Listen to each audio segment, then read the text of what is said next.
ത്തിൽ നിന്ന് തുടർച്ചയായിട്ട് ഇസ്രായേൽ മക്കളുടെ ഒന്നിച്ചുള്ള രണ്ട് പ്രവർത്തികളെക്കുറിച്ചാണ് അവിടെ രേഖപ്പെടുത്തിയിരിക്കുന്നത്.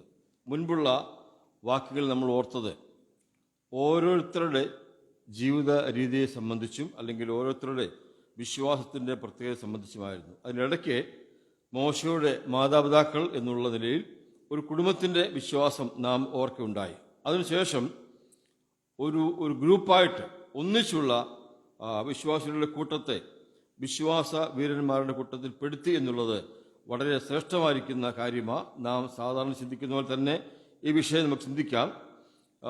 അതിൻ്റെ 29-ാമത്തെ വാക്യത്തിൽ പറയുന്നത് ഇസ്രായേൽ മക്കൾ ചെങ്കടൽ കടന്ന കാര്യമാണ്. വിശ്വാസത്താൽ ചെങ്കടൽ കടന്നു.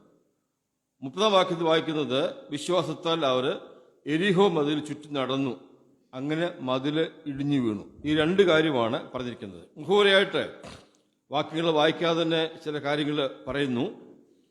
ഈ രണ്ട് കാര്യങ്ങൾ ഒന്നിച്ച് രേഖപ്പെടുത്തിയിരിക്കുമ്പോൾ ഇസ്രായേൽ മക്കൾ മിസ്രൈമിൽ നിന്ന് പുറപ്പെടുമ്പോൾ ചെങ്കടൽ കടന്നവരിൽ വളരെ ചുരുക്കം പേരെ എരിഹോ മതിൽ ചുറ്റി നടന്നുള്ളൂ. ബാക്കിയെല്ലാം മരുഭൂമിയിൽ പട്ടുപോയി. പ്രത്യേകിച്ച് അവിടുന്ന് പുറപ്പെടുമ്പോൾ 20 വയസ്സ് മുതൽ മുകളിലോട്ടുള്ള മത്സരിച്ചവരിൽ ഒരു പുരുഷന്മാരും അവിടെ എത്തിയിട്ടില്ല.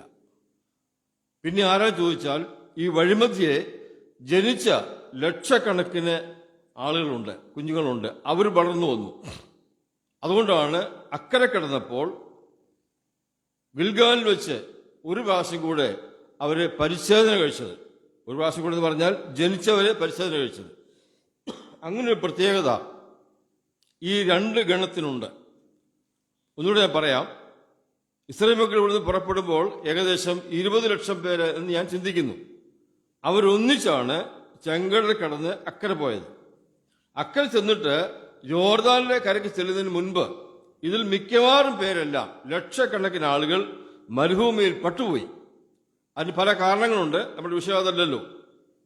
അവിടേക്ക് ചെന്ന് കഴിയുമ്പോൾ എരിഹോവ് മതിലിന് ചുറ്റും നടക്കുകയും ആ നടന്ന് അനുസരിച്ച് മുഖാന്തരം അത് ഇടിഞ്ഞു പോവുകയും ചെയ്തപ്പോൾ അവിടെ നടന്ന ആളുകൾ മറ്റൊരു ഗണത്തിൽപ്പെട്ടവരാ, അതായത് അടുത്ത തലമുറയാ. പക്ഷെ ഇവിടെ ഈ രണ്ട് വാക്യം 29-30 വാക്യങ്ങളിൽ ഒന്നിച്ച് പറഞ്ഞിരിക്കുന്നത് ഇസ്രായേൽ മക്കളെന്ന അല്ലെങ്കിൽ അവരെന്ന.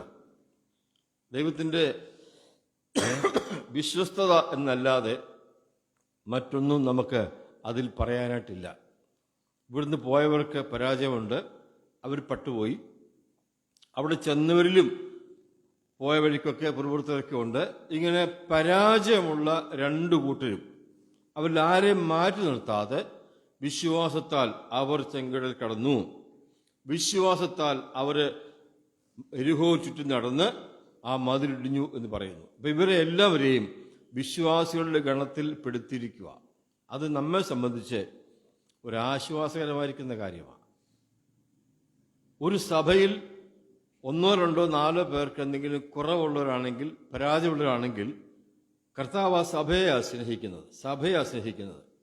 സഭയ്ക്ക് ആവശ്യമുള്ള നന്മ കർത്താവ് തരും, ആനുകൂല്യം തരും, ഉള്ളവർക്ക് എല്ലാവർക്കും വളരുവാനുള്ള സാഹചര്യം ഒരുക്കി തരും. സഭയെ കർത്താവ് പരിപാലിക്കും. അതുപോലെ തന്നെ ഇവരെയും കുറവുണ്ടായിട്ടും അവരോട് അങ്ങനെ അവരെ വേർതിരിച്ച് നിർത്താതെ ഒന്നിച്ച് തന്നെ പറഞ്ഞു, അവർ ചെങ്കടൽ കടന്നു, അവർ എരിഹോ മതിലിന് ചുറ്റും നടന്നു. എന്നാൽ ആ കാര്യം പറയുമ്പോൾ നമുക്കൊരാശ്വാസമാണ് എന്ന് പറഞ്ഞാൽ തന്നെ വേറൊരു കാര്യം കൂടെ പറയാതിരിക്കാൻ നിവൃത്തിയില്ല. അതിവിടെ മാത്രമേ ഉള്ളൂ. ഇത് വിശ്വാസ ജീവിതമാണല്ലോ, ഇതിവിടെ മാത്രമേ ഉള്ളൂ. ഇവിടുന്ന് പോയി കഴിയുമ്പോഴാണ് പ്രതിഫലം കിട്ടുന്നത്. അവിടെ ചെല്ലുമ്പം ഒരു ഗണത്തെ ഒന്നിച്ച് നിർത്തിയല്ല പ്രതിഫലം കൊടുക്കുന്നേ, ആണോ? അല്ല. കണ്ണാട്ടുമൂടി സഭക്കാരെല്ലാം ഇങ്ങോട്ട് വന്നേ, ഒന്നിച്ച് നിന്നേ എന്ന് പറഞ്ഞിരുന്നെങ്കിൽ ഒത്തിരി ആശ്വാസമായിരുന്നു. അങ്ങനെ ചെയ്യത്തില്ല. ഓരോരുത്തരെ വിളിക്കും, ഓരോരുത്തരെയും. അവിടെ വരുമ്പോൾ ഇവിടെ നമ്മൾ ഈ പഴയ ആൾക്കാർ പറയുന്ന പോലെ കൂട്ടത്തിൽ പാടാനും വെള്ളത്തിൽ പൊട്ടാനും പലർക്കും ഇഷ്ടമാണ്, ലളിതമായ കാര്യമാണല്ലോ. പക്ഷെ വേറെ അവിടെ ചെല്ലുമ്പോഴാണ്, പ്രതിഫലം വാങ്ങിക്കുമ്പോഴാണ് കാര്യങ്ങളൊക്കെ അത് ഗൗരവമായിട്ട് മാറുന്നത്. അതിന്റെ അടിസ്ഥാനത്തിലാണ് നമ്മൾ വിശ്വാസപരന്മാരെ പ്രഖ്യാപിക്കപ്പെട്ട് കർത്താവിനോട് വാഴുവാൻ പോകുന്നത്. അതുകൊണ്ട് ഇവിടെ കൂടെ നടക്കുമ്പോൾ ഉള്ള രീതി അല്ല അവിടെ ചെല്ലുമ്പോൾ. ഇവിടെ കൂടെ നടക്കുന്നെങ്കിലും എനിക്ക് എന്റെ ഉത്തരവാദിത്വമുണ്ടെന്നുള്ള കാര്യം നമ്മൾ മറന്നുപോകരുത്. അത് ഭംഗിയായിട്ട് നിറവേറ്റണം. അത് വീട്ടിലാണെങ്കിലും ദേശത്താണെങ്കിലും സഭയിലാണെങ്കിലും ജോലി ചെയ്യുന്ന മേഖലകളിലാണെങ്കിലും എവിടെയാണെങ്കിലും ഞാൻ എന്റെ ഉത്തരവാദിത്വം നിറവേറ്റിയില്ലെങ്കിൽ അവിടെ ചെല്ലുമ്പോൾ എന്നോടാ ചോദിക്കുന്നത്, ഞാനാ മറുപടി പറയേണ്ടത്, എനിക്കാ പ്രതിഫലം കിട്ടുന്നത്, കൂട്ടമായിട്ടല്ല. എന്നാൽ ഇവിടെ ആയിരിക്കുമ്പോൾ ആ കൂട്ടമായിട്ട് കർത്താവ് പരിപാലിക്കുന്നു. ഞാൻ പോയി ചോദിക്കട്ടെ, നമുക്കറിയാമല്ലോ ഇസ്രായേൽ മക്കളുടെ ചരിത്രം. അവർ പിറുപിറുക്കുന്നവരാണ്, മത്സരിക്കുന്നവരാണ്. മോശയെ കല്ലെറിയാൻ കല്ലെടുത്തവർ വരെയാ. മോശ അത് പറഞ്ഞിട്ടുണ്ട് ഒരിക്കൽ. അവർക്ക് ആർക്കെങ്കിലും ഒരാൾക്കെങ്കിലും ഒരു ദിവസമെങ്കിലും മന്ന കൊടുക്കാതിരുന്നോ? ഇല്ല. മന്ന കൊടുത്തത് അവരുടെ ഗുണം കൊണ്ടൊന്നുമല്ല, കർത്താവിന്റെ വാഗ്ദത്തമാണ്. വിളിച്ച് ഇറക്കിയവൻ അവിടെ ഇത്തോളം തന്നേക്കാന്ന് പറഞ്ഞിട്ടുണ്ട്. മുമ്പും പിമ്പും കാവലായിരിക്കാന്ന് പറഞ്ഞിട്ടുണ്ട്. ഈ കാവലായിരുന്നതും ഇവരുടെ ഗുണം കൊണ്ടൊന്നുമല്ല. അങ്ങനെയെങ്കിൽ ഞാനും നിങ്ങളും നമ്മളെല്ലാവരും ഓരോ ദിവസവും അനുഭവിക്കുന്ന നന്മ, അനുഗ്രഹം, ആനുകൂല്യം, ദൈവിക സഹായങ്ങൾ നമ്മുടെ യോഗ്യത കൊണ്ടാണോ? അല്ല.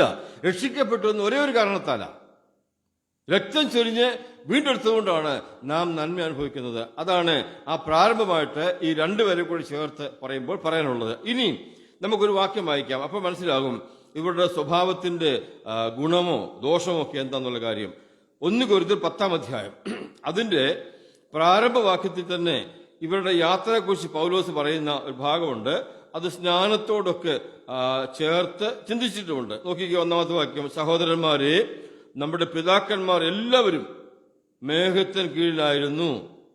എല്ലാവരും സമുദ്രത്തിലൂടെ കടന്ന് എല്ലാവരും മേഘത്തിലും സമുദ്രത്തിലും സ്നാനമേറ്റ് മോശയോട് ചേർന്നു. എല്ലാവരും ഒരേ ആത്മീയ ആഹാരം തിന്നു. എല്ലാവരും ഒരേ ആത്മീയ പാനീയം കുടിച്ചു. അവരെ അനുഗമിച്ച ആത്മീയ പാറയിൽ നിന്നല്ലോ അവർ കുടിച്ചത്. ആ പാറ, അടുത്ത വാക്യം എന്നാ? എങ്കിലും അവരിൽ മിക്ക പേരിലും ദൈവം, അതിനുമുമ്പെല്ലാം പറഞ്ഞത് എല്ലാവരിലും എല്ലാവരിലും എല്ലാവരിലും എന്ന്. എല്ലാവരെയും വിടുവിച്ചു, എല്ലാവരെയും മക്കളെ കൊണ്ടുപോയി, എല്ലാവർക്കും ആത്മനന്മ കൊടുത്തു. എല്ലാവർക്കും കോമൺ ആയിട്ട് കർത്താവ് അത് കൊടുക്കും. കൊടുക്കാതിരിക്കാൻ പറ്റത്തില്ല. ദൈവം നമ്മളെ സ്നേഹിക്കുന്നത്, ഞാൻ പിന്നെയും പറയുന്നു, ദൈവം നമ്മളെ ഇന്ന് സ്നേഹിച്ചുകൊണ്ടിരിക്കുന്നതും നമ്മുടെ ജീവിതത്തിന്റെ മെച്ചമായ നിലവാരം കൊണ്ടല്ല, ദൈവമായതുകൊണ്ടാണ്. പക്ഷേ നമ്മിൽ പ്രസാദിക്കണമെങ്കിൽ അതെങ്ങനെയെങ്കിലും ജീവിച്ചാൽ പോരാ. നമ്മെ സ്നേഹിക്കുന്നതും നമ്മിൽ പ്രസാദിക്കുന്നതും. സന്ദർഭത്തിൽ മാറ്റിയെടുത്ത ഒരു വാക്ക് പറയാം, വായിക്കണ്ട. മലാക്കി പ്രവചനം 1-ാം അധ്യായം 1-ാം വാക്യത്തിൽ വായിക്കുന്നത് ഞാൻ നിങ്ങളെ സ്നേഹിക്കുന്നു. 10-ാം വാക്യത്തിൽ വായിക്കുന്നത് എനിക്ക് നിങ്ങളിൽ പ്രസാദമില്ല. പിന്നെ പോയി വായിച്ചു അതിന് ചരിത്രം. ഒരാൾ തന്നെ, ദൈവം തന്നെ പറയും ഒരു കൂട്ടം ആൾക്കാരോട് ഞാൻ നിങ്ങളെ സ്നേഹിക്കുന്നു, ഒരു കാരണം പറഞ്ഞിട്ടില്ല. നിങ്ങളിൽ എനിക്ക് പ്രസാദമില്ല, അതിന് കാരണം പറഞ്ഞിട്ടുണ്ട്. 7, 8, 9 വാക്യം വായിച്ചാൽ മതി വീട്ടിൽ പോയിട്ട്. മലാക്കി 1-ാം അധ്യായത്തില്. അപ്പൊ സ്നേഹവും പ്രസാദവും രണ്ടാ. ഇവിടെ പറഞ്ഞത് എല്ലാവരെയും ഒരുപോലെ കരുതി, എല്ലാവരും അക്കരെ കൊണ്ടുവന്നു, എല്ലാവർക്കും മന്ന കൊടുത്തു, എല്ലാവർക്കും ആഹാരം കൊടുത്തു, എല്ലാവർക്കും വെള്ളം കൊടുത്തു. പക്ഷെ മിക്ക പേരിലും അവൻ പ്രസാദിച്ചില്ല. നാം ന്യായമായി ചിന്തിക്കണം, എന്നിൽ ദൈവം പ്രസാദിക്കുന്നുണ്ടോ? ഞാൻ ദൈവത്തിന് പ്രസാദകരമായിട്ടാണോ ജീവിക്കുന്നത് എന്ന് ഒരു സ്വയപരിശോധന ചെയ്യുവാൻ വളരെ ആവശ്യമുള്ള ഒരു കാര്യമാണ്. നമുക്കിനിയും നമ്മുടെ വിഷയത്തിലേക്ക് മടങ്ങി വരാം. 11-ാം അധ്യായം ഇബ്രായ ലേഖനം അതിന്റെ 29-ാമത്തെ വാക്യത്തിൽ വായിക്കുന്നത്, വിശ്വാസത്താൽ അവർ കരയിലെന്ന പോലെ ചെങ്കടലിൽ കൂടെ നടന്നു. ഈ വിശ്വാസത്താൽ എന്ന് പറഞ്ഞാൽ അവർ വിശ്വാസത്താലാണോ പോയത്? എടുത്ത് പുറപ്പാട് 14-ാം അധ്യായം, പുറപ്പാട് 14, എക്സോഡസ് ചാപ്റ്റർ 14 അതിന് 10-ാമത്തെ വാക്യം വായിച്ച് ഒന്ന് ഉറച്ചാരെങ്കിലും വായിച്ച്.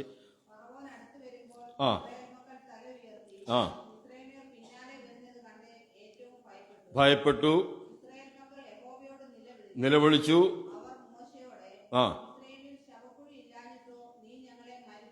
അതിന്റെ അർത്ഥം പിറുപിറുത്തു. മനസ്സിലായോ? ഭയപ്പെട്ടു, നിലവിളിച്ചു, പിറുപിറുത്തു. 12 വാക്യം വരെ ആയോ? 12-ാം വാക്യം വരെ ആയോ? വായിച്ചേ. മനസ്സിലായോ? ആ മനുഷ്യനെ എന്തെല്ലാം പറഞ്ഞു. എന്നിട്ട് ദൈവാത്മാവ് ഇവിടെ എബ്രാഹിത്തിൽ പറയുക, വിശ്വാസത്താൽ അവർ, മനസ്സിലായോ എന്താ എന്റെ കാര്യം? എല്ലാവരും പിറുപിറുത്തില്ല, എല്ലാവരും വഴക്കുണ്ടാക്കിയില്ല, എല്ലാവരും തിരിഞ്ഞു നോക്കിയില്ല, എല്ലാവരും നിലവിളിച്ചില്ല. ഒരു നല്ല ആൾക്കാര് നേരെ നോക്കി പോകുവാനൊരു സ്ഥലമുണ്ട്. ഞങ്ങളെ വിളിച്ചവൻ ഞങ്ങളെ നടത്തിക്കോളും. അവർക്കറിയാം, അവരവിടെ നിൽക്കുമ്പോൾ തന്നെ 9 ബാധ കണ്ടവരാ, 10ാമത്തെ ബാധയ്ക്ക് നിലവിളി കേട്ടവരാ. അവരോട് പുറപ്പെട്ടപ്പോൾ അവർക്കറിയാം ഇത്രയും കാര്യം ചെയ്തെങ്കിൽ ബാക്കി കാര്യം തമ്പുരാൻ. അങ്ങനെ വിശ്വസിച്ച ഒരു നല്ല കൂട്ടം ആൾക്കാരുണ്ടായിരുന്നു. മനസ്സിലായോ? ബാക്കിയുള്ളവര് പുറമോട്ട് നോക്കി, സംശയിച്ചു, പുറപ്പെടുത്തു, നിലവിളിച്ചു, വഴക്കുണ്ടാക്കി, മോശയോട് ആവശ്യമുള്ള കാര്യങ്ങളൊക്കെ പറഞ്ഞു. അങ്ങനെ തന്നെ 2 കൂട്ടം കൂടെ ഉണ്ട്. എങ്കിലും ദൈവാത്മാവ് രേഖപ്പെടുത്തുമ്പോൾ എന്താ പറയുന്നത്? വിശ്വാസത്താൽ അവർ ചെങ്കടൽ കടന്നു. അതുകൊണ്ട് ഇന്ന് പല വിശ്വാസികളും രക്ഷപ്പെട്ടു പോകുന്നത്. വിശ്വാസങ്ങളെ മാറ്റി മാറ്റി നിർത്തിയിരുന്നെങ്കിൽ ഇവിടെ വെച്ച് തന്നെ കിട്ടിയതിനെ പലർക്കും.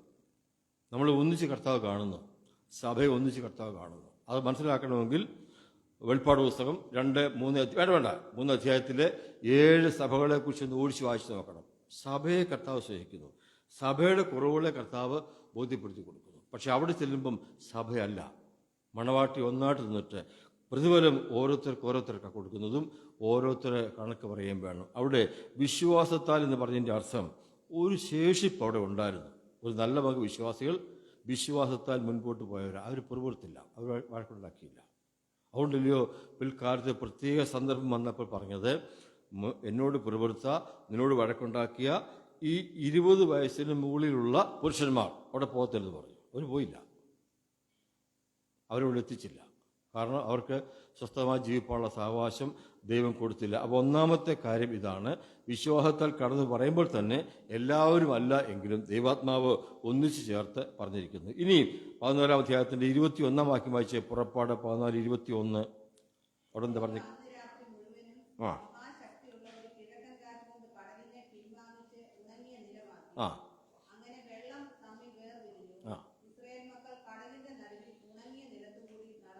നടന്നുപോയി.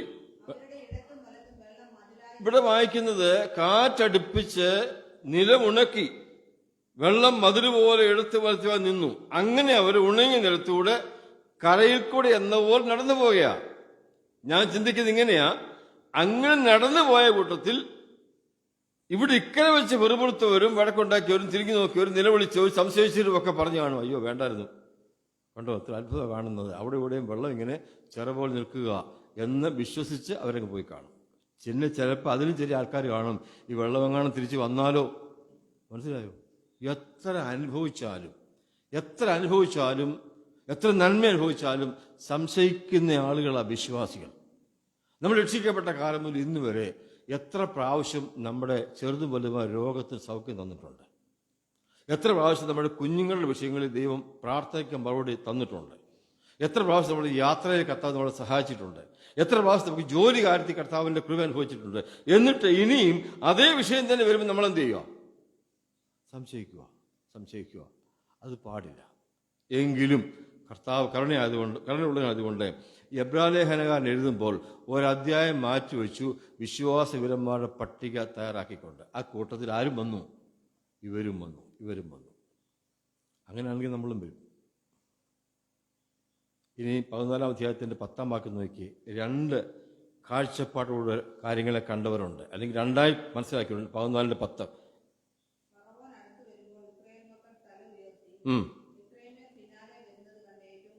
മതി. 30-ാം വാക്യം.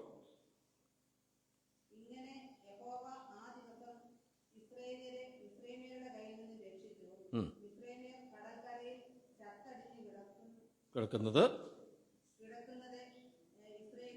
കണ്ടു. അവർ 2 കാര്യം കണ്ടു.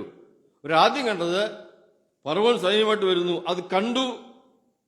കുറെ കഴിഞ്ഞ് കണ്ടത് തിരിഞ്ഞു നോക്കിയപ്പം ഫറവോൻ സൈന്യവും ചത്രഞ്ഞ് കിടക്കുന്നു, അത് കണ്ടു. നിന്നെ ദൈവം 2 കാര്യം കാണിക്കും.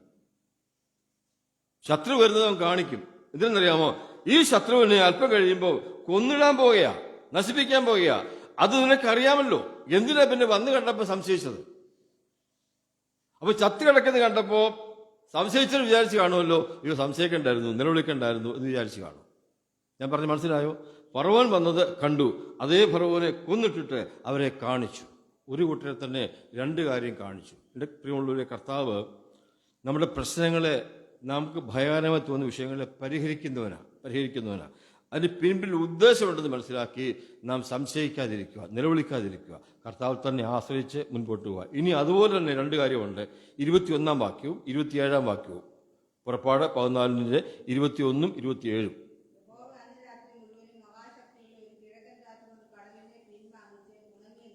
ആ ആ 27-ാം വാക്യം മതി. മനസ്സിലായോ? മോശ കൈ നീട്ടിയപ്പം കടൽ രണ്ടായി വിഭാഗിക്കപ്പെട്ടു. മോശ വീണ്ടും കൈ നീട്ടിയപ്പം കടല് മടങ്ങി വന്നു. രണ്ടുപേർ കണ്ടു. ഒരാൾ തന്നെ കൈ നീട്ടി വിഭാഗിച്ചു, ആൾ തന്നെ കൈ നീട്ടി മടക്കി കൊണ്ടുവന്നു. ദൈവം നമ്മളെ കാര്യങ്ങൾ വ്യക്തമായിട്ട് കാണിക്കുന്നവനാണ്. നമ്മുടെ സംശയങ്ങളെ ദൂരീകരിച്ചിട്ട് നാം കർത്താവിൽ ചേർന്ന് ധൈര്യപ്പെട്ട് ആശ്രയിച്ചു പോകുവാൻ നല്ല വഴികളെ ഒരുക്കുന്നവനാ. നമുക്ക് അതുവരെ ഒന്നും ക്ഷമിക്കാൻ പറ്റുന്നില്ല. അതാ വിഷയം. ക്ഷമിക്കാൻ പറ്റുന്നില്ല. ക്ഷമയോടെ കാത്തിരുന്നാൽ മതി. വന്ന ആളുകളെ കാണിച്ചു, അവരെ കൊന്നിട്ടിട്ട് അവരെ കാണിച്ചു. സമുദ്രത്തെ പിളർന്ന് കാണിച്ചു, സമുദ്രത്തെ ചേർത്ത് കാണിപ്പിച്ചു. എനിക്ക് അസാധ്യമായ യാതൊരു കാര്യമില്ലെന്ന് അവരെ കാണിച്ച് ബലപ്പെടുത്തിയാണ് അവരെ അവിടുന്ന് കൊണ്ടുപോകുന്നത്. എന്നിട്ടും പോകുന്ന വഴിക്കൊക്കെ പ്രശ്നമായിരുന്നു. പ്രിയമുള്ളവരെ, അത് നമുക്കൊരു മാതൃകയല്ല. ഇനിയുണ്ടൊരു കാര്യം കൂടെ. 14-20 വാക്യം. 19-20 വായിച്ചു. 19 and 20.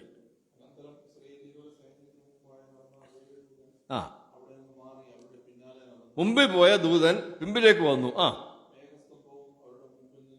മേഘസ്തംഭം മുമ്പിൽ നിന്ന് പിമ്പിൽ വന്നു.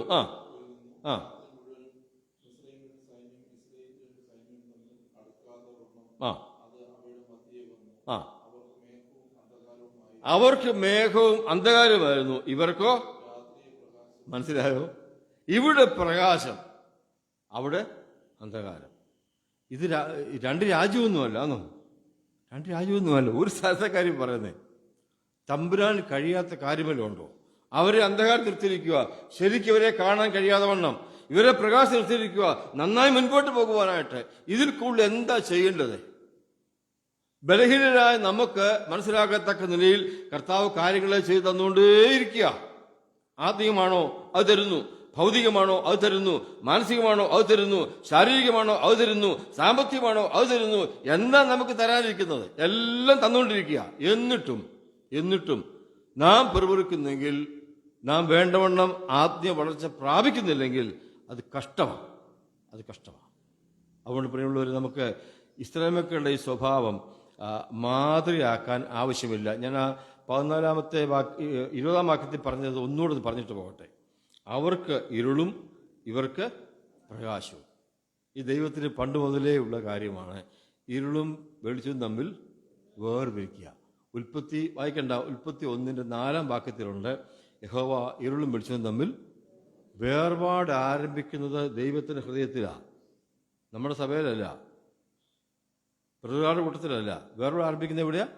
ദൈവത്തിന്റെ ഹൃദയത്തിലാണ്. ഇരുളും വെളിച്ചവും തമ്മിൽ യാതൊരു ബന്ധവുമില്ല, അതിനെ വേർപെടുത്തി. ഗോഡ് സെപ്പറേറ്റഡ് എന്നാണ് വായിക്കുന്നത്. എന്നിട്ട് അബ്രഹാമിനോട് പറഞ്ഞു, നീ നിന്റെ അപ്പനെയും അമ്മയും പ്രതിഭവനത്തെയും എല്ലാവരും ചാർച്ചക്കാരെയും വിട്ട് വേർപെട്ട് പോരുക കർത്താവ് കൽപ്പന കൊടുക്കുന്നത്. അങ്ങനെ പറഞ്ഞു വന്നാൽ വേർപാട് എന്നുള്ളത് ദൈവത്തിന്റെ ഹൃദയത്തിലെ താല്പര്യമാണ്. പൗലോസ് പിൽക്കാലത്ത് എഫെസോസിലെ വിശ്വാസികൾ പറയുണ്ടായി. എഫെസോസിലെ വിശ്വാസികൾ ചരിത്രം പഠിച്ചാൽ വളരെ മോശമായി ജീവിച്ചവരാ. അവിടെ ഉണ്ടായിരുന്ന ഒരു പ്രത്യേക ദേവാലയം ഉണ്ടായിരുന്നു. അവിടെ മ്ലേച്ഛമായ കാര്യങ്ങൾ നടക്കുന്നവരായിരുന്നു. അവിടെ കള്ളന്മാരും കൊള്ളക്കാരും ഉണ്ടായിരുന്നു. വ്യാപാരികളായി പോകുന്ന ആൾക്കാരെ കൊള്ളയുന്നവരുണ്ടായിരുന്നു. അവിടെ നോക്കി ആൾക്കാർ രക്ഷിക്കപ്പെട്ട് സഭയിലേക്ക് വന്നു. ഈ മ്ലേച്ഛമായ അമ്പലത്തിൽ പാർത്തവരും കള്ളന്മാരും ഒക്കെ രക്ഷിക്കപ്പെട്ട് സഭയിൽ വന്നു. അതുകൊണ്ടാണ് പറഞ്ഞത്, ഒരു വാക്യം പറഞ്ഞത്, കള്ളൻ ഇനിയും കക്കാതെ മുട്ടുള്ളവന് കൊടുക്കേണ്ടതിന് ജോലി ചെയ്യണമെന്ന് പറഞ്ഞു. മനസ്സിലായോ? രക്ഷിക്കപ്പെട്ട സമൂലമായ മാറ്റം പറയണം. ഞാൻ പറയാൻ വന്ന അതല്ല. 5-ാം അധ്യായത്തിൽ 8-ാം വാക്യത്തിൽ പറഞ്ഞു, മുമ്പേ നിങ്ങൾ ഇരുളായിരുന്നു, ഇപ്പോഴോ കർത്താവിൽ വിളിച്ചു. മനസ്സിലായോ? അപ്പൊ ഈ വേർപാടെന്ന് പറയുന്നത് അവിടെ ഇരുട്ടും ഇവിടെ വെളിച്ചവും ഇത് യാദൃശ്യമായി സംഭവിച്ചതല്ല, ദൈവത്തിന്റെ ഹൃദയത്തിലെ താല്പര്യമാണ്. ഇതുപോലെ ഇതിനു മുമ്പ് ഒരു സംഭവം ഉണ്ടായി. കൂരിരുട്ട് എന്ന ഒരു ബാധ അയച്ചായിരുന്നല്ലോ മിസ്രൈമിൽ. അപ്പോൾ ഗോഷൻ ദേശത്ത് ഇരുട്ടുണ്ടായിരുന്നോ? ഇല്ല. നമ്മളാ വേർപാട് ബാധിക്കാത്തത്. കർത്താവ് വേർപാട് ബാധിച്ചുകൊണ്ടിരിക്കുക നമ്മുടെ കാര്യത്തിൽ. മനസ്സിലായോ? ലോകത്തിന് മുമ്പിൽ നമ്മളെ അവൻ വേർപെടുത്തി കാണിക്കുന്നുണ്ട്. അവരനുഭവിക്കാത്ത നന്മ നമുക്ക് തരുന്നുണ്ട്. അവരനുഭവിക്കാത്ത ആനുകൂല്യം നമുക്ക് തരുന്നുണ്ട്. അവരനുഭവിക്കാത്ത സമാധാനം നമുക്ക് തരുന്നുണ്ട്. അത് കർത്താവ് തരിക. എന്നിട്ട് നമ്മൾ എന്ത് ചെയ്യുന്നില്ല? വേണ്ട പോലെ വേർപാട് പാലിക്കുന്നില്ല.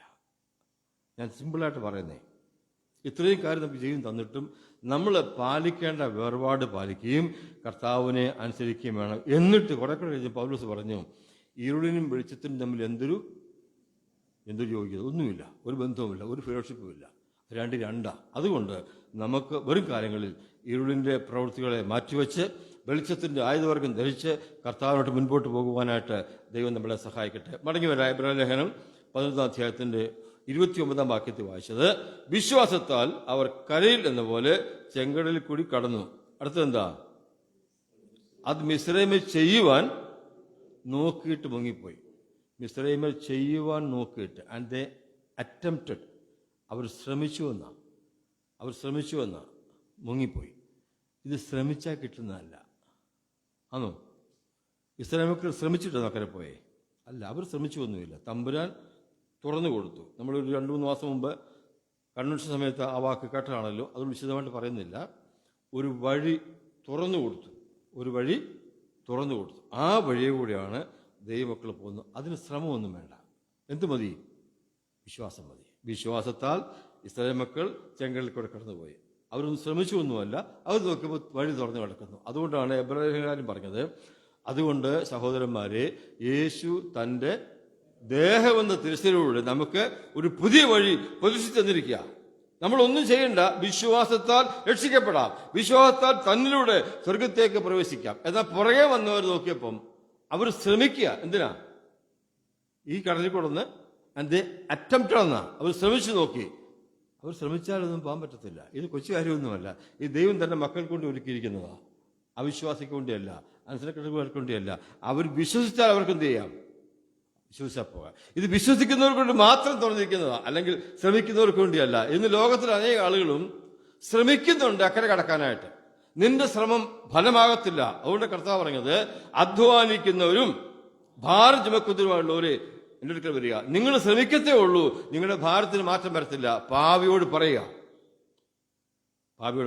പാവി എത്ര ശ്രമിച്ചാലും സ്വർഗത്തിൽ പോകത്തില്ല. ശ്രമം മുഴുവനും കർത്താവ് ക്രൂശിൽ നടത്തി കഴിഞ്ഞു. താൻ ശ്രമിച്ച് കഷ്ടപ്പെട്ട് നിലവിളിച്ച് പ്രാണനെ വിട്ട് ഒരുക്കി വെച്ചിരിക്കുന്ന വഴിയിലേക്ക് വിശ്വാസത്താൽ വരുവാനായിട്ട് സാധിക്കും. ഇവർക്ക് ശ്രമം പരാജയപ്പെട്ടു പോയി. തന്നെ അവര് മുങ്ങിപ്പോയി. അല്ലേ? മുങ്ങിപ്പോയി. ഞാൻ ഇന്നലെ 1-2 കാര്യങ്ങൾക്ക് ഓർത്ത് പിന്നെ അത് പറയണോ പറയണമെന്നൊക്കെ വെച്ചിങ്ങനെ ഇരിക്കുമായിരുന്നു. ഒരു വാക്ക് മാത്രം ഞാൻ പറയാം. ഇവര് മോശ വന്നപ്പോഴൊക്കെ, മോശയും അവരും വന്നല്ലോ ഫറവോന്റെ അടുത്ത്. പല പ്രാവശ്യം വന്ന് സംസാരിച്ചു, ഇവരെ പറഞ്ഞു വിട്ടു, പിന്നെയും വിളിപ്പിച്ചു, പിന്നെയും പറഞ്ഞു വിട്ടു. നമ്മുടെ നാടൻ ഭാഷ, പിള്ളേരുടെ ഭാഷ പറഞ്ഞാൽ ഈ ഫറവോൻ ഈ കഴിഞ്ഞ കുറേ നാളായിട്ട് മുങ്ങി നടക്കുമായിരുന്നു. അല്ലേ? മുങ്ങി നടക്കുമായിരുന്നു. ഇപ്പം എന്ത് ചെയ്യും? മുങ്ങിപ്പോയി. ഇത്രേ ഉള്ളൂ. നീ മുങ്ങി നടന്നാൽ നിന്നെ ദൈവം മുക്കും. നീ വെളിപ്പെട്ടാൽ നിന്നെ അവിടെയും വെളിപ്പെടുത്തും. പലരും മുങ്ങി നടക്കുക. സുവിശേഷം പറയുമ്പോൾ ഞങ്ങൾക്കറിയാം, ഓരോ വീട്ടിൽ ചെല്ലുമ്പോൾ പറയുന്നത് മുങ്ങി നടക്കുക. ഒരാൾ പറയും ആശുപത്രിയിൽ പോകണം, ഒരാൾ പറയും സുഖമില്ല, ഒരാൾ പറയും പനിയ. സംസാരിക്കാൻ അവസരം തരത്തില്ല. മുങ്ങി നടക്കുക. നിന്നെ ദൈവം മുക്കും. ഈ ശബ്ദം പിന്നീടാണെങ്കിലും കേൾക്കുന്ന രക്ഷിക്കപ്പെടാത്തതുകൊണ്ടെങ്കിൽ ഞാൻ പറയട്ടെ, മുങ്ങി നടക്കാൻ പാടില്ല. ഒരിക്കൽ നീ പൂർണ്ണമായിട്ട് മുങ്ങിപ്പോകും. അത് ഞാൻ പറയുന്നത് നിത്യനാശമെന്ന നരകം അവിടെ കിട്ടുകളെ. അങ്ങനെ പോകാനായിട്ട് ആർക്കും ഇടയാകരുത്. ആ വാക്ക് പറഞ്ഞ് ഞാൻ ആ വിഷയം അവിടെ അവസാനിപ്പിക്കാം. 30-ാമത് വാക്യത്തിലേക്ക് വരാം. വേഴ്സ് 30. ഇബ്രായ ലേഖനം 11 അധ്യായം 30-ാം വാക്യം. ഞാൻ മുമ്പ് പറഞ്ഞിരുന്നല്ലോ, ഈ അവർ എന്ന് പറയുന്ന ഇവര് അവിടുന്ന് പുറപ്പെട്ടവരല്ല. പുറപ്പെട്ട ശേഷം ചെങ്കടലിൽ കടന്ന് ഇക്കരെ വന്നവരാ. അതറിയാനൊരു വാക്യം വായിക്കാം. യോശുവയുടെ പുസ്തകം 4-ാമത്തെ അധ്യായം, അതിന്റെ അവസാന വാക്യം നോക്കിക്ക്.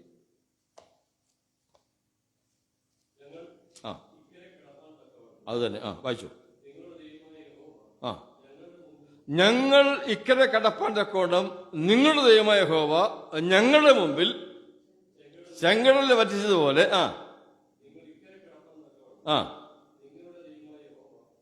യോർദാൻ വറ്റിച്ചു. മനസ്സിലായ? ഇതാരാ നിങ്ങളും? യോശുവ പറയുക ഞങ്ങൾ അന്ന് വന്ന കൂട്ടത്തിൽ യോശുവും കാലേ ബാക്കിയുള്ളൂ. യോശുവ പറയാ, ഞങ്ങൾ ഇക്കരെ കടപ്പാനായിട്ട് ഞങ്ങളുടെ ദൈവമായ യഹോവ ചെങ്കടലിൽ വറ്റിച്ചതുപോലെ നിങ്ങൾ നിങ്ങള് അടുത്ത തലമുറ നിങ്ങൾ ഇക്കരെ കടക്കുവാനായിട്ട് യോർദാൻ വറ്റിച്ചു.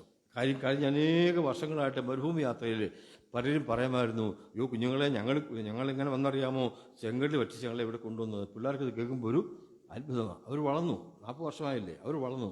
അവർക്കൊരു ആഗ്രഹം ഉണ്ടായിരുന്നു കാണാനായിട്ട്. കണ്ടു, അവരെ ദൈവം കാണിച്ചു. നമ്മുടെ ദൈവം തലമുറകളുടെ ദൈവമാണ്. പിതാക്കന്മാരുടെ ദൈവം നമ്മെ പരിപാലിക്കും. അവരെ നടത്തിയ വിധങ്ങൾ നമ്മളെയും കാണിക്കും.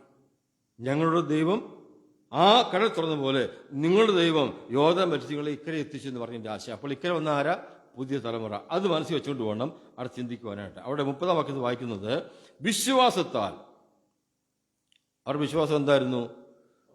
ആ വിശ്വാസം കണ്ടത് മരുഭൂമിയിൽ അവർ കണ്ടതും കേട്ടതും പഠിച്ചതും അനുഭവിച്ചതും മാത്രമല്ല, യോർദാൻ അവർ നേരിട്ട് കണ്ട് അതിക്കരെ കടന്നു.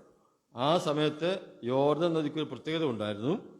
വെള്ളം പൊങ്ങിയ സമയം കരകവിഞ്ഞ് ഒഴുകുക. ദൂരെ ഈ തലമുറയെ സംബന്ധിച്ച് അവര് നദി കണ്ടിട്ടുണ്ടോ? ഇല്ല. കടൽ കണ്ടിട്ടുണ്ടോ? ഇല്ല. എന്തെങ്കിലും കണ്ടിട്ടുണ്ടോ ഇങ്ങനെ വെള്ളക്കൊട്ടത്തെക്കുറിച്ച്? ഇല്ല. അവരാദ്യമായിട്ട് കാണുകയാണ് ഒരു വെള്ളം. നോക്കിയപ്പം കരകവിഞ്ഞ് ഒഴുകുക. ദൂരം നോക്കി എന്തുപോലെ ഇരിക്കും? കടൽ പോലെ ഇരിക്കും. കരകവിഞ്ഞ് ഒഴുകുക. അതിനെ അവർക്ക് വറ്റിച്ചു കൊടുത്തു. അവരെ അക്കരെ കൊടുത്തു. ഇത്രയും വിശ്വാസത്തിന്റെ പ്രത്യേകത അവർക്കുണ്ട് മറ്റവരെക്കാളും. 40 വർഷത്തെ മരുഭൂമി യാത്ര കണ്ടും കേട്ടും അനുഭവിച്ചത്. അനുസരണക്കേട് കാണിച്ചവരെ ശിക്ഷിച്ചത് അവർ കണ്ടതാ. ഭൂമി പിളർന്ന് ചിലരെ വിഴുങ്ങിക്കളഞ്ഞത് അവർ കണ്ടതാ. തീ കത്തി ചിലരെ വെന്തുപോയത് അവർ കണ്ടതാ. സർപ്പം കടിച്ച് അനേകരും മരിച്ചത് അവർ കണ്ടതാ. മന്ന പൊഴിയുന്നത് അവർ കണ്ടതാ. വെള്ളം കൊടുത്തത് അവർ കണ്ടതാ. ഇങ്ങനെ നന്മയും തിന്മയും കണ്ടു വളർന്നവര് ദൈവത്തെ ഭയപ്പെടുന്നവരാ. അവരിക്കരെ വന്നപ്പോൾ അവരോട് പറഞ്ഞു, ഈ പട്ടണത്തിന് ചുറ്റും നടക്കാൻ. വായിച്ചു ഒന്നുകൂടെ. വിശ്വാസത്തിൽ അവർ എന്തിനാ 7 ചുറ്റും നടന്നത്? 7 ദിവസം ചുറ്റാന്ന് പറഞ്ഞാൽ അത് ചിന്തിച്ചാൽ രസകരമായിരിക്കുന്ന കാര്യമായി തോന്നും. ഒരു ദിവസം ഒരു പ്രാവശ്യം ചുറ്റി നടക്കണം. കാഹളം പോകുന്നവർ മുൻപിൽ, പടയാളികളുടെ പുറകിൽ, ജനങ്ങൾ അതിൻ്റെ പുറകിൽ. ഒരക്ഷരം മിണ്ടാൻ പാടില്ല. 6 ദിവസം അങ്ങനെ ചെയ്യണം. 7-ാം ദിവസം 7 പ്രാവശ്യം ചുറ്റി നടക്കണം. 7-ാമത്തെ പ്രാവശ്യം വരുമ്പോൾ കാഹളം ഉച്ചത്തിൽ ഊതുമ്പോൾ ജനങ്ങളെ ഉച്ചത്തിൽ ആർപ്പിടണം. ഈ മതിൽ വീഴും. മതിലിനെ കുറിച്ച് ഇപ്പോൾ പറയുന്നില്ല. അടുത്ത ആഴ്ച നമ്മൾ ചിന്തിക്കാൻ പോകുന്ന ദൈവം എന്ന് വെച്ചാൽ രാഹബനെ കുറിച്ചാണ്. അവൾ ഏത് മതിലിലെ പാർത്തെന്ന് ചിന്തിക്കുമ്പോൾ അത് മനസ്സിലാക്കും. എന്നിട്ട് നമുക്കത് പഠിക്കാം. അപ്പോൾ മതിൽ വീഴും എന്ന് പറഞ്ഞു. ഇത് സാധാരണ ബുദ്ധിയുള്ള ആൾക്കാർ കേട്ടാൽ എന്താ പറയും, ഇവിടെ മിണ്ടാൻ നടന്നാൽ മതിൽ ഇടിഞ്ഞു വീഴുമോ? ആർപ്പിട്ട മതിൽ ഇടിഞ്ഞു വീഴുമോ? പക്ഷെ ഇവരെന്ത് ചെയ്തു? വിശ്വസിച്ചു. അതിന് കാരണമുണ്ട്. 40 വർഷത്തെ മരുഭൂമിയിലെ അവർക്ക് അനുഭവം, യോർദാൻ നദി വറ്റിച്ച് അക്കരെ കൊണ്ടുവന്നതിന്റെ അനുഭവം. ഈ ദൈവത്തിന് എന്തും സാധിക്കുമെന്ന് അടുത്ത തലമുറ വിശ്വസിച്ചു. അത് വിശ്വസിച്ചുകൊണ്ട് അവർ മതിന് ചുറ്റി നടക്കുക, വെറുതെ നടക്കുക. ഇനി അതിനെക്കുറിച്ച് 1-2 കാര്യങ്ങൾ പറഞ്ഞാൽ, 7 ദിവസം നടന്നത് പറയുന്നത് തന്നെ അത് പൂർണ്ണതയെ കാണിക്കുന്ന, അല്ലേ? പൂർണ്ണതയെ കാണിക്കുന്ന. അവർ പൂർണ്ണമായിട്ടും അനുസരിച്ചു. 4 ദിവസം കഴിഞ്ഞപ്പം മടിച്ച് വീട്ടിൽ കുത്തിയിരുന്നില്ല. വേറെ പണിയൊന്നുമില്ല എന്നൊന്നും പറഞ്ഞില്ല. അവർ 7 ദിവസവും പോയി എന്നുള്ളത് ഏറ്റവും പ്രധാനപ്പെട്ട കാര്യമാണ്. ഇനി ശാന്തമായിട്ട് നടക്കണം. മിണ്ടാതെ നടക്കാനാണോ എളുപ്പം, അതോ മിണ്ടിക്കൊണ്ട് നടക്കാനാണോ? സൗകര്യമാരോട് പ്രയോഗിക്കുകയേ വേണ്ട. സൗകര്യമാർക്ക് മിണ്ടാതെ നടക്കാൻ അറിയത്തില്ലല്ലോ. പിന്നെ സൗകര്യമാരായതിന് കാരണക്കാര് അവരെ മിണ്ടിക്കുന്നതിന്. ഞാൻ ചോദിക്കുന്നവരോട് പറയാമോ? ശാന്തമായിട്ട് നടക്കാനാണ് എളുപ്പം, സംശയത്തിൽ നടക്കാൻ എളുപ്പം? ശാന്തമായിട്ട് കൊള്ളാം. മത്സരിച്ച് നമുക്കൊന്ന് നോക്കാം. 2 പേരും ഒരാൾ തിരുത്താം. 10 പേര് മിണ്ടാതിരിക്കാമെന്ന് ചോദിച്ചാൽ 5 മിനിറ്റ് കഴിയുമ്പോൾ ഒരാൾ ചിരിക്കെങ്കിലും ചെയ്യും. ക്ഷമയില്ലാത്തൊരു കാര്യമാണ്. മിണ്ടരുന്ന് പറഞ്ഞാൽ അത് നമുക്ക് ക്ഷമയില്ല. മിണ്ടാൻ പറഞ്ഞ് നമ്മൾ തയ്യാറാണ്. ഇതൊരു ഒരു പ്രത്യേക കാര്യമെന്ന് ഓർക്കണം. എത്ര പേരായി നടന്നു പോകുന്നേ? ലക്ഷക്കണക്കിന് ആൾക്കാരാ പുരുഷന്മാർ, പ്രാപ്തിയുള്ളവർ. പുരുഷന്മാരേ ഉള്ളൂ. ലക്ഷക്കണക്കിന് ആൾക്കാർ. അവരെ മിണ്ടാതെ പോണ്ടത്. അന്യോന്യം മുട്ടിയാൽ മിണ്ടരുത്, അന്യോന്യം കണ്ടാൽ മിണ്ടരുത്, ഒരു കാര്യം മിണ്ടരുത്. കാലം ഉള്ളുകൊണ്ടാലും പറ്റുമോ? അവർ ചെയ്തു. പ്രിയമുള്ളവരെ, സൈലന്റ് എന്ന് പറയുന്നത് ഗ്രേറ്റ് വെപ്പൺ, ഒരു വലിയ ആയുധമാണ്. മിണ്ടാതിരിക്കുന്നത് ഒരു വലിയ ആയുധമാണ്. യോസഫ് കുറെ നാൾ മിണ്ടാതിരുന്നു, പ്രതികരിച്ചില്ല. സഹോദരന്മാരോട് പ്രതികരിച്ചില്ല, പോത്തിഫറിന്റെ ഭാര്യയോട് പ്രതികരിച്ചില്ല, അപ്പക്കാരുടെ പ്രവണോട് പ്രതികരിച്ചില്ല. അവൻ പോയിടത്തെല്ലാം മിണ്ടാതിരുന്നു. മിണ്ടാതിരുന്നില്ലയോ? മിണ്ടാതിരുന്നു. അവസാനം അവനൊന്ന് മിണ്ടി. എന്താ വേണ്ടിയെന്നറിയാമോ? നിങ്ങൾ വിറ്റുകളഞ്ഞ നിങ്ങളുടെ സഹോദരനാണ് ഞാൻ. അവരുടെ മുട്ടാടിക്കാണും, അല്ലേ? അവരുടെ മുട്ടാടിക്കാണും. മിണ്ടാതിരുന്നത് ശക്തിയായി. അവൻ ശക്തി സംഭരിച്ചിട്ട് ശാന്തമായിട്ട് ഒരു വർത്തമാനം പറഞ്ഞ ഒരു വാക്ക് പറഞ്ഞപ്പോഴത്തേക്ക് സത്യം പറഞ്ഞത്. അവരെ വഴക്കൊന്നും പറഞ്ഞില്ല.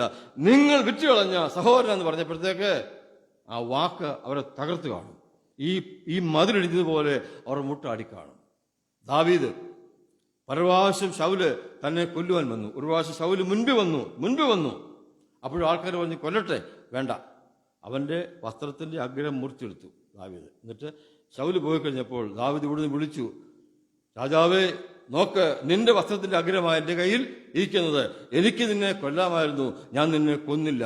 മിണ്ടാതിരുന്ന് ദാവീദ് ഒരു ശബ്ദമായിട്ട് പറഞ്ഞപ്പോൾ അവിടെ നിന്ന് ഇങ്ങോട്ട്, എൻ്റെ മകനായ ദാവീദ് ശബ്ദമാണ് ഞാൻ കേൾക്കുന്നത്, നീ നല്ലവനാണെന്ന് അവൻ പറഞ്ഞു.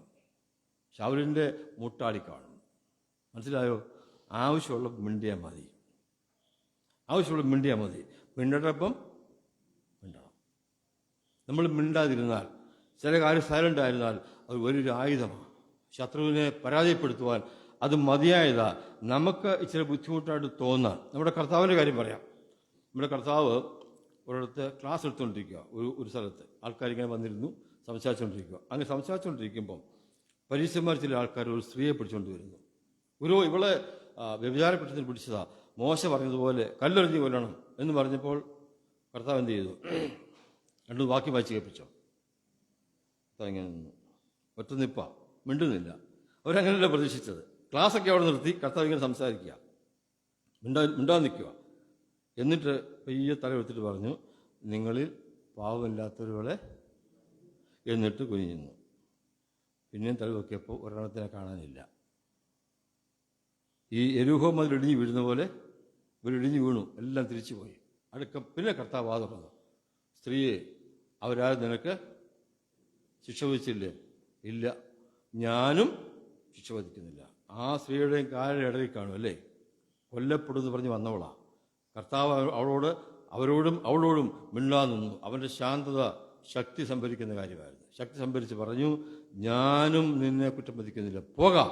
ഇനിമേലിൽ പാവമോചനം ഉണ്ടായി, ജീവൻ തിരിച്ചു കിട്ടി, പ്രബോധനം കിട്ടി. അവൾ സമാധാനത്തോടെ പോയി. പറയേണ്ടപ്പോൾ മാത്രം പറഞ്ഞാൽ മതി. ഇനി കർത്താവിനെ പിടിച്ചുകൊണ്ട് വന്നു, പല ചോദ്യങ്ങൾ ചോദിച്ചു. പല ചോദ്യത്തിനും മറുപടി പറഞ്ഞില്ല. പറഞ്ഞോ? ഇല്ല. മറുപടി പറയാത്തപ്പോൾ അവർ ചോദിച്ചു. മറുപടി പറയാത്തപ്പോൾ അവർ അത്ഭുതപ്പെട്ടു. നീ എന്താ മിണ്ടാത്തെന്ന് ചോദിച്ചേ. എന്നിട്ട് പീലാത്തോസോട് ചോദിച്ചു, നീ എന്താ മിണ്ടാത്തത്? നിന്നെ വിട്ടയപ്പാനും കൊല്ലുവാനും എനിക്ക് അധികാരമുണ്ടെന്ന് അറിയത്തില്ലയോ എന്ന് ആരോട് ചോദിക്കുന്നത്? കർത്താവിനോട്. അപ്പം കർത്താവ് എന്ത് ചെയ്തു?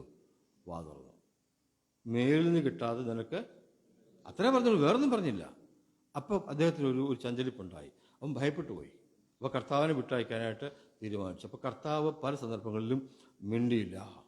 അവസാന ക്രൂശിൽ കിടന്നപ്പം ഉറക്കെ നിലവിളിച്ച് പ്രാണനെ വിട്ടു.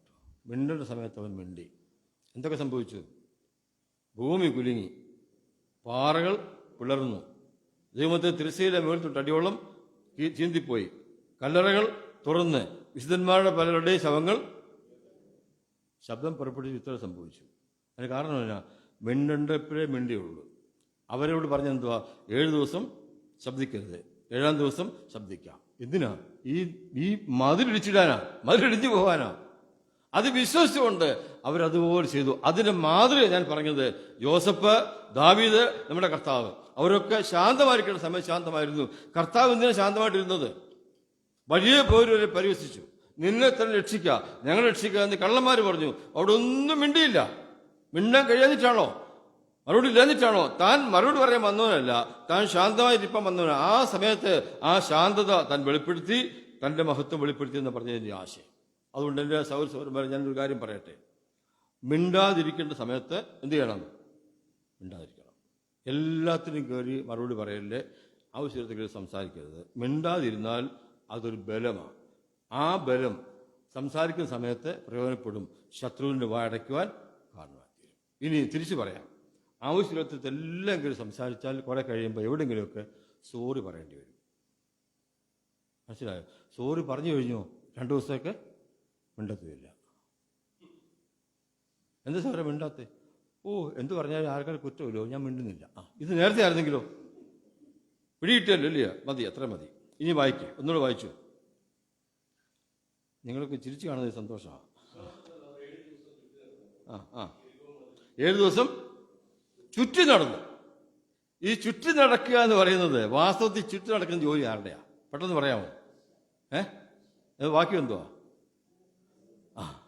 അല്ലെന്ന് സിംഹം പോലെ ആരെ വിഴുങ്ങുന്നു വിചാരിച്ച് പിശാച് ചുറ്റി നടക്കുക. ദൈവം ചോദിച്ചു സാത്താനോട്, നീ എന്റെ ദാസനായ യോബിന്റെ മേൽ ദൃഷ്ടി വെച്ചുവോ? ചോദിച്ചു പോകാൻ പറഞ്ഞു, ഞാൻ ഭൂമിയിലെല്ലാം ചുറ്റിക്കറങ്ങി വരുക. ഈ ചുറ്റിക്കറങ്ങുന്ന ജോലി അവൻ്റെതാ. ഇപ്പൊ ആരാ ചെയ്യുന്നത് ഇത്?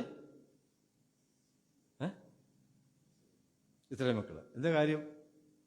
അവരെ കൊണ്ട് ചെയ്യിപ്പിച്ചാൽ നീ ഇങ്ങനെ ചുറ്റിക്കറങ്ങുന്ന പറഞ്ഞുണ്ടല്ലോ, ഈ മതിലിന്റെ മേളിൽ നിന്ന് പട്ടാളക്കാരും നാട്ടുകാരും ഒക്കെ നോക്കും ഇവരെന്തോ ചെയ്യുന്നെന്ന്. ഇവരെന്തോ എടുക്കുക? പെയ്യെ ഇങ്ങനെ നടക്കുന്നു, ഒന്നും മിണ്ടുന്നില്ല. സാത്താന്റെ ഒരു സൈന്യമുണ്ട് ഈ വായുമണ്ഡലത്തിൽ, അറിയാമല്ലോ അല്ലേ? സാത്താൻ അവിടെ നിന്ന് നോക്കുമ്പം ഇവരവിടെ നിന്ന് വിടുവിക്കപ്പെട്ട് കൊണ്ടുവന്നോ. പക്ഷെ ഇവരിപ്പോൾ ഇവരെന്ത് ചെയ്യുക? അതെൻ്റെ പണിയാണല്ലോ, അല്ലയോ? എൻ്റെ പണിയാണല്ലോ. ഇപ്പം ചെയ്യുന്ന ആരാ? ഇവർ പോയി, ഇവരുടെ കാര്യം പോക്കാം. ഇവരെൻ്റെ കൂടെ ഉള്ളവരാ. മനസ്സിലായോ? ശത്രു ചിരിക്കുന്നു, പിശാച് അഭിപ്രായം പറയുന്നു, ഇവര് നടക്കുന്നു. നിനക്ക് അങ്ങനെ ഒരു സംശയം വേണ്ട. നടക്കാൻ പറഞ്ഞാൽ നടക്കണം, നിൽക്കാൻ പറഞ്ഞാൽ നിൽക്കണം, ഓടാൻ പറഞ്ഞാൽ ഓടണം. കർത്താവ് അത് പിശാചിന്റെ സ്വഭാവമാണല്ലോ ചുറ്റുന്നത്. ഞാൻ അതൊന്നും ചോദിച്ചില്ല. നടക്കാൻ പറഞ്ഞാൽ നടക്കണം, ചുറ്റാൻ പറഞ്ഞാൽ ചുറ്റണം. ഗുണമുണ്ടായോ? ഗുണമുണ്ടായി. ഒരു പ്രശ്നമില്ലായിരുന്നു. കാര്യങ്ങളെ പരിഹരിച്ചു കൊടുത്തു. ഇനിയും ചുറ്റി കറങ്ങുന്നതിൻ്റെ 1-2 കാര്യം കൂടെ ഞാൻ പറയാം, പെട്ടെന്ന് അവസാനിപ്പിക്കാം. ഒന്ന് നോക്കിക്കേ, ആവർത്തന പുസ്തകം 2-ാം അധ്യായം, Deuteronomy chapter 2. ചുറ്റിയതിന് പിന്നിൽ ഒരു കാരണമുണ്ട്. 1, 2, 3 വാക്യം ഒന്ന് വായിച്ച്. ആവർത്തനം 2-ാം അധ്യായം 1, 2, 3 വാക്യം.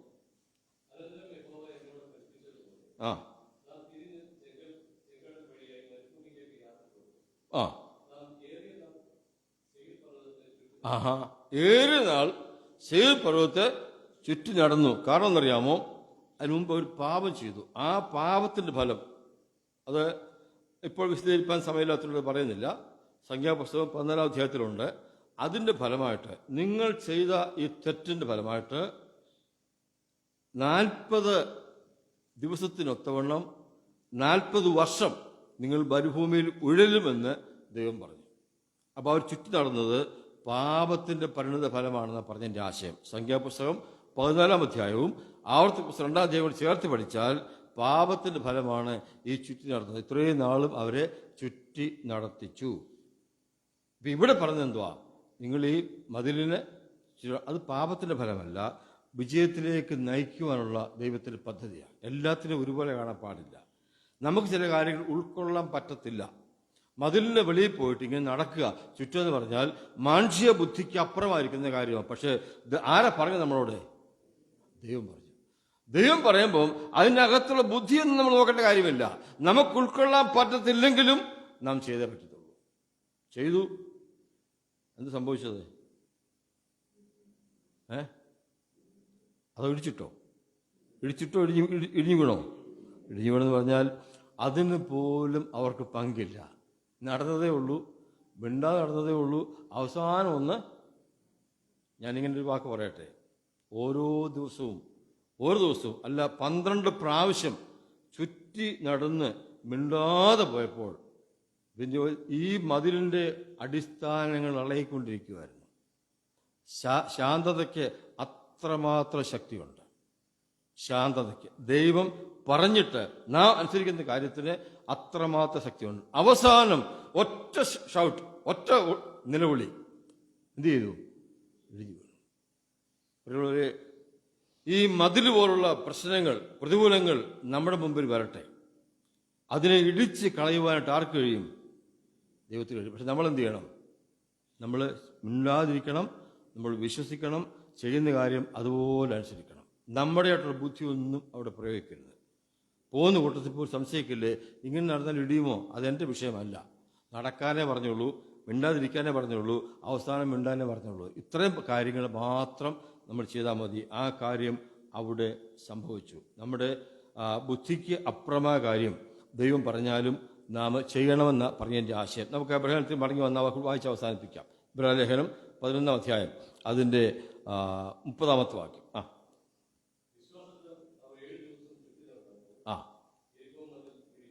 യഹോവ ഇടിഞ്ഞു വീണു. ആ ഇടിഞ്ഞു വീണ മതിലിൻ്റെ പ്രത്യേകതയും അവരെങ്ങനെ അകത്തേക്ക് കയറിയെന്നും ഇടിഞ്ഞു വീണിട്ട് ഇവർക്കാർക്കൊന്നും എന്താ സംഭവിക്കാഞ്ഞെന്നും മതിലിടിഞ്ഞിട്ടും രാഹവ് എന്താ താഴെ പോകാൻ നോക്കുമ്പോൾ അടുത്ത ചിന്തിക്കും. ആർക്കൊന്നും പറ്റത്തില്ല. ഈ മതിലിടിഞ്ഞു വീണാൽ നമുക്കൊന്നും പറ്റത്തില്ല, രാഹവിനൊന്നും പറ്റത്തില്ല. അതെല്ലാം ക്രമേണം ദൈവം വേറെ ചെയ്തിട്ടുണ്ട്. നമ്മൾ പറഞ്ഞനുസരിച്ചാൽ മാത്രം മതി. ഒരു ചെങ്കടൽ വിഭാഗിച്ച് നമ്മളെ അപ്പുറത്ത് വിടും. അതിലൂടെ തന്നെ ശത്രുവിൻ്റെ ജീവിതം അവസാനിപ്പിക്കും. ഈ മതിൽ ഇടിച്ചിട്ട് നമ്മളകത്തേക്ക് കയറുവാൻ, വിശാലമായി ജീവിപ്പാൻ, ശത്രുവിനെ കൈകാര്യം ചെയ്യുവാൻ, അവനെ പരാജയപ്പെടുത്തുവാൻ ദൈവം സഹായിക്കും. ഒറ്റ കാര്യമുണ്ട് നമുക്ക്, ബൈ ഫെയ്ത്ത്, വിശ്വാസത്താൽ. വിശ്വാസം എന്ന് പറഞ്ഞാൽ അതിൻ്റെ അർത്ഥം ചോദ്യം ചെയ്യാതെ അനുസരിക്കുക എന്നുള്ളതാണ്. ചോദ്യം ചെയ്യാതെ. ഈ രണ്ട് സംഭവം അങ്ങനെ തന്നെയാണ്. ചെങ്കടലും ഈ മതിലും അത്ഭുതകരമായിരിക്കുന്ന കാര്യമാണ്. അവിടെ വിശ്വാസത്തിൻ്റെ സ്റ്റെപ്പ് വെച്ചപ്പോൾ, ഒരു പടി വെച്ചപ്പോൾ, ഒരു കാഴ്ചയോട് വെച്ചപ്പോൾ ബാക്കി കാര്യങ്ങൾ കർത്താവ് നടത്തി തന്നു. വരും കാലങ്ങളിൽ നമുക്ക് മുൻപോട്ട് പോകുമ്പോൾ ഈ ചെങ്കടൽ പോലെയുള്ള പ്രതികൂലം മുൻപിൽ വരാം. ഈ മല പോലെയുള്ള, ഈ മതിൽ പോലെയുള്ള പ്രതികൂലം മുൻപിൽ വരാം. കർത്താവ് നമ്മളെ സഹായിച്ചാൽ ഇതിനെല്ലാം പരിഹാരം ഉണ്ടാക്കും. ഈ ചെങ്കടലിനെ ഭാഗിച്ചവൻ മുൻപോട്ട് പോകാൻ നമ്മളെ സഹായിക്കും. ഈ മതിലിൽ ഇടിച്ചു കളഞ്ഞവൻ ആ മതിലിടിച്ചു കളഞ്ഞ് നമ്മെ സ്വാതന്ത്ര്യത്തിൽ കൊണ്ടുപോകാൻ നമ്മെ സഹായിക്കും. നമ്മൾ വിശ്വസിച്ചാൽ മാത്രം മതി. എനിക്ക് കഴിയാത്ത കാര്യം വല്ലതും ദൈവത്തിൻ്റെ ചോദ്യമാണ്. അബ്രഹാമിൻ്റെ വീട്ടിലെ ചോദ്യമാണ്. സാറ ചിരിച്ചപ്പോൾ നമ്മളന്ന് ഓർത്താണല്ലോ, അവനെ കഴിയാത്ത യാതൊരു കാര്യമില്ല. അവൻ്റെ പേരാണ് സർവശക്തനായ ദൈവം. ഈ ദൈവത്തിൽ നമുക്ക് ആശ്രയിക്കാം, അവനെ മഹത്വപ്പെടുത്താം, അവന് കീഴ്പ്പെട്ട് ജീവിക്കാൻ ഈ ചിന്ത മുഖാന്തരമായി തീരട്ടെ. കർത്താവിൻ്റെ വലിയ നാമം ഇന്നു എന്നേക്കും വാഴ്ത്തപ്പെടും.